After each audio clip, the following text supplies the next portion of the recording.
وما أرسلناك إلا رحمة للعالمين۔ السلام علیکم ورحمۃ اللہ وبرکاتہ۔ الحمدللہ کفا وسلام علی عبادہ الذین اصطفیٰ، اما بعد۔ محترم ناظرین کرام، سیرت النبی صلی اللہ علیہ وسلم کی آج کی نشست میں آپ حضرات کا استقبال ہے۔ آج کی نشست کا موضوع ہے واقعہ افک۔ غزوہ بنی مستلق کے بعد منافقوں کا پردہ فاش ہو گیا۔ منافقوں کا سردار عبداللہ بن ابی بن سلول نے غزوہ بنی مستلق میں جو ایک مسئلہ ہوا تھا تو اس میں کہا تھا کہ ہم مدینہ سے عزت والے ہیں، ہم ذلیلوں کو نکال دیں گے، یعنی صحابہ کرام کو، مہاجرین کو نکال دیں گے۔ ایک مسئلہ اور ہوا، وہ نبی صلی اللہ علیہ وسلم کے پیچھے پڑا رہا۔ عبداللہ بن ابی بن سلول جو منافقوں کا سردار تھا اور نبی صلی اللہ علیہ وسلم کی عزت کو داغدار کرنے کی کوشش کی۔ واقعہ افک۔ افک کا معنی ہے الٹ دینا۔ مسئلہ یہ ہے کہ ام المومنین عائشہ رضی اللہ تعالیٰ عنہ غزوہ بنی مستلق میں اپنا ہار ڈھونڈنے میں چلی گئی اور قافلہ والے چلے آئے۔ پھر دوبارہ وہ وہاں پہنچی تو ہار ان کو مل گیا، لیکن قافلہ والے جا چکے تھے۔ صفوان بن معطل رضی اللہ تعالیٰ عنہ کا کام یہ تھا کہ اخیر میں وہ آئیں تاکہ کوئی اگر چھوٹ جائے، کوئی سامان چھوٹ جائے تو وہ لے کر آ جائیں۔ منافقوں نے اڑا دیا کہ ام المومنین عائشہ رضی اللہ تعالیٰ عنہ پیچھے کیوں رہ گئی ہیں، اور 3 مسلمان بھی ان لوگوں کی سازش کا شکار ہو گئے، ان کے فریب میں آ گئے، ان کے دھوکے میں آ گئے۔ مصطح بن اساسہ، حسان بن ثابت، حمنہ بنت جہش رضوان اللہ علیہم اجمعین۔ افک کا معنی ہے الٹ دینا، جبکہ ام المومنین عائشہ رضی اللہ تعالیٰ عنہ پاک دامن ہیں، صدیقہ بنت صدیق ہیں، سچی ہیں اور سچی کی بیٹی ہیں، صادق و مصدوق، سچے اور جن کی سچائی کی گواہی دی گئی ہے، نبی صلی اللہ علیہ وسلم کی بیوی ہیں۔ اور منافقوں نے نبی صلی اللہ علیہ وسلم کو پریشان کیا۔ 1 مہینے تک نبی صلی اللہ علیہ وسلم پریشان رہے، اپنی بیوی کے مسئلے میں پریشان رہے۔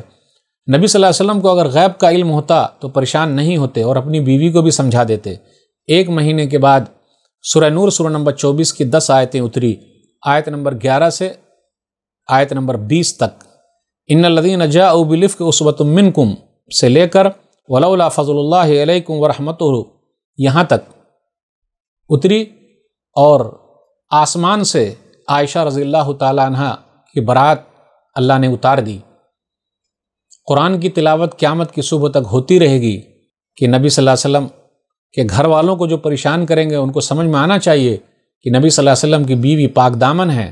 اب آئیے اس واقعے کو ذرا ام المومنین عائشہ رضی اللہ تعالیٰ عنہ کی زبانی خود ہی سن لیتے ہیں۔ مختصر سا میں آپ کے سامنے رکھ رہا ہوں۔ صحیح بخاری کتاب المغازی باب حدیث الافک، حدیث نمبر 4141۔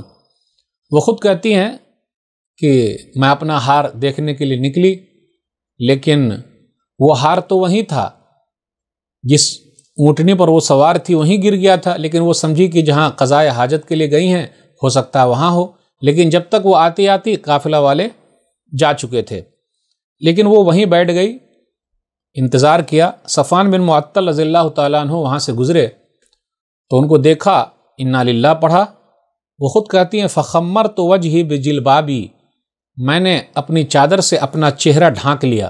تو پتہ یہ چلا اس حدیث سے چہرے کا پردہ، اس لیے کہا کہ میں نے اپنے چہرے کو، اپنے منہ کو اپنے دوپٹے سے ڈھانپ لیا۔ اور اس کے بعد انہوں نے کیا کیا، اونٹنی کو آگے بڑھایا، میں سوار ہوئی اور وہ لے کر آ گئے، لیکن منافقوں نے اڑا دیا کہ یہ پیچھے کیوں رہ گئی ہیں، نعوذ باللہ۔ وہ خود کہتی ہیں کہ نبی صلی اللہ علیہ وسلم کو جب یہ بات پتہ لگی بہت پریشان ہوئے اور پوچھتے کیف تیکم، کیا تمہارا حال ہے؟ نبی صلی اللہ علیہ وسلم نے کئی لوگوں سے بھی پوچھا، بریرہ رضی اللہ عنہ سے پوچھا کہ عائشہ کیسی ہیں؟ تو انہوں نے کہا تنام عن عجین اہلہا فتاتی اداجن فتاکلہ، یہ تو اتنی بھولی بھالی اور سیدھی سادھی ہے کہ آٹا گوندتی ہیں تو مرغی آتی ہے اور کھا لیتی ہے، ان کو پتہ بھی نہیں چلتا اور سو جاتی ہیں۔ یہ پاک دامن ہے، بھولی بھالی ہیں۔ نبی صلی اللہ علیہ وسلم نے کہا یا معاشر المسلمین من یعذرنی من رجل قد بلغنی عنہ اذاہ فی اہلی واللہ ما علمت علی اہلی الا خیرا ولقد ذکروا رجلا ما علمت علی الا خیرا وما يدخل علی اہلی الا معی۔ تکلیف دے رہا ہے، خلاصہ یہی ہے، وہ آدمی میری بیوی کے بارے میں، جبکہ میں جانتا ہوں کہ وہ بالکل صحیح ہے۔ اب عائشہ رضی اللہ تعالیٰ عنہ کو پتہ لگ گیا کہ لوگ کیا بات کر رہے ہیں میرے بارے میں۔ وہ خود کہتی ہیں فبقیت یومی وذالک کلہ، لا يرقع لي دمع ولا اکتحل بنوم وقد بقيت لیلتین ویوما لا يرقع لي دمع ولا اکتحل بنوم. وہ خود کہتی ہیں کہ میں ایک دن پوری رات روتی رہی، پوری دن روتی رہی اور میں سوئی نہیں، 2 رات تک لگاتار روتی رہی، آنکھ میں آنسو ہے، میں سوئی ہی نہیں. حتی انی لاظن ان البکاء فالق کبدی، مجھے ایسا لگا کہ اب روتے روتے میں بے حال ہو جاؤں گی. اس کے بعد نبی صلی اللہ علیہ وسلم آتے، صرف پوچھتے کیا حال ہے، بس ایسا ہی 1 مہینہ ایسے چلتا رہا. اما بعد نبی صلی اللہ علیہ وسلم آئے اور کہا اما بعد اے عائشہ انہو بلغنی ان کی قضا و قضا، مجھ تک بات پہنچی ہے، فَإِن كُنْتِ بَرِيئَةً فَسَيُبَرِّئُكِ اللَّهُ، اگر آپ بری ہیں، پاک دامن ہیں، تو اللہ آپ کی برات کا اظہار کر دیں گے، اور اگر آپ نے گناہ کا ارادہ کر لیا تو اللہ سے توبہ استغفار کریں، اللہ توبہ کرنے والے کی توبہ کو قبول کرتا ہے. سننے کے بعد انہوں نے کہا قلص دمی حتی ما احس منہ قطرۃ، اتنا روئی کہ اب میری آنکھوں سے آنسو نکل ہی نہیں رہے، سب ختم ہو گئے.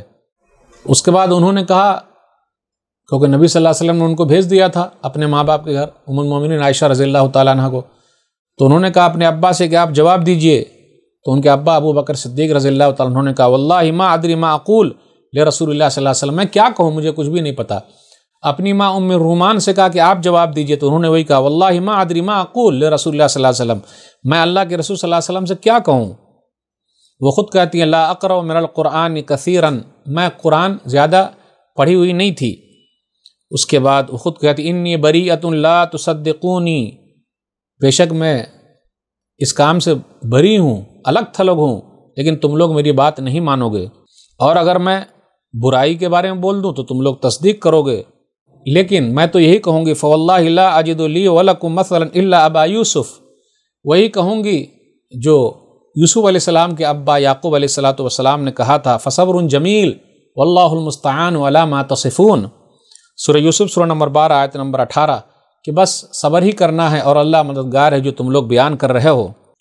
1 مہینے کے بعد جب یہ آیتیں اتری تو نبی صلی اللہ علیہ وسلم نے کہا یا عائشہ ام اللہ فقط برأکی، اللہ تعالیٰ نے تمہیں بری کر دیا ہے، اللہ تعالیٰ نے تمہاری برات میں تمہاری پاک دامنی قرآن کی آیتیں اتاری ہے. تو ان کی امی نے کہا قومی الی، نبی صلی اللہ علیہ وسلم کے لیے اٹھ جاؤ، استقبال کرو. وہ خود کہتی ہے واللہ لا اقوم الی فانی لا احمد الا اللہ عز وجل، میں نبی صلی اللہ علیہ وسلم کے لیے نہیں کھڑی ہوں گی بلکہ میں صرف اپنے رب کی تعریف کروں گی. دیکھا آپ نے، اس طریقے سے منافقوں نے نبی صلی اللہ علیہ وسلم کو پریشان کیا، نبی صلی اللہ علیہ وسلم کے پیچھے پڑے رہے. تو یہ ہے واقعہ افک سورہ نور میں جس کا ذکر ہے. تو آج کے درس میں بس اتنا ہی. اللہ سے دعا ہے کہ اللہ تعالی ہم لوگ کو نبی صلی اللہ علیہ وسلم کی سیرت کو پڑھنے اور سمجھنے کی توفیق دے، پھر اسی طرح ان جیسے واقعات کو پڑھنے کی توفیق دے اور اس سے کچھ سیکھ لینے کی توفیق دے، منافقوں کے طور طریقے سے دور رہنے کی توفیق دے. آمین. والسلام علیکم ورحمۃ اللہ وبرکاتہ.